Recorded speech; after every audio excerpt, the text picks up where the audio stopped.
10 days, 3 world leaders, 1 city. Donald Trump flew to Beijing on 14th, followed by Vladimir Putin on the 19th, and then Shehbaz Sharif, who landed there on the 23rd. The President of America, the President of Russia, and the Prime Minister of Pakistan, all in the same city, in the same month, meeting the same man. And Xi Jinping didn't go to them, they all came to him. Now we could look at each visit individually and find a clean explanation as given. Trade deals for Trump, strategic cooperation for Putin, and CEPC anniversary for Sharif. All perfectly logical, all perfectly bilateral. But when the world's two most consequential leaders and another leader visit the same capital, is it still just a coincidence? Because here's the thing about patterns. They don't lie. Look closely and there's one thread running through all three visits. Iran. In late February, the US and Israel struck Iran, the Strait of Hormuz, through which nearly a fifth of the world's oil passes, became a pressure point. Energy markets grew anxious, diplomacy went to overdrive. And every major power suddenly needed something from Beijing. China is Iran's largest trade partner. China is Iran's biggest oil buyer. Before Trump even landed in Beijing, Chinese officials had already been in conversation with Tehran. That gives Beijing a kind of leverage that no one else currently holds. Whether China used that leverage to facilitate diplomacy or to remind the world of its indispensability is something analysts are still debating.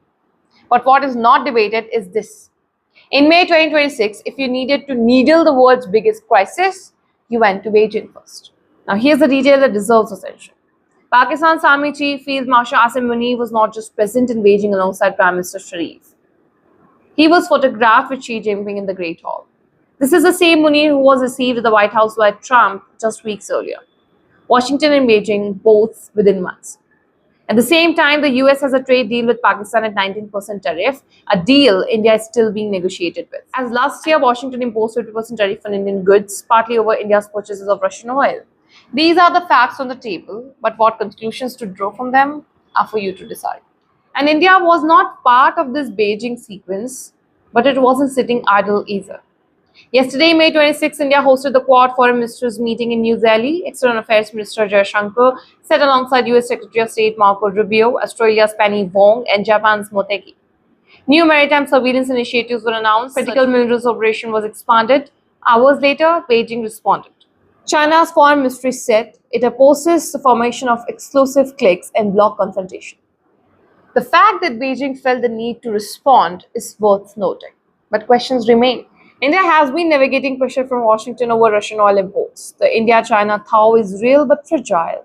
Troops remain forward deployed on LAC, and Pakistan's simultaneous closeness to both Washington and Beijing is a dynamic New Delhi is watching carefully.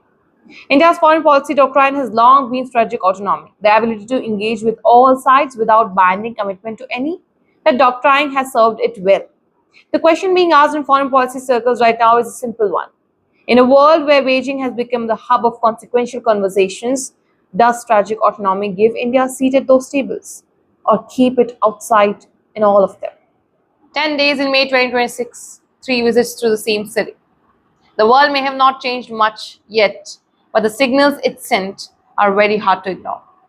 How New Delhi reads those signals and what it does next will be worth watching. So keep watching the Central Post and we'll keep you updated with whatever else comes up.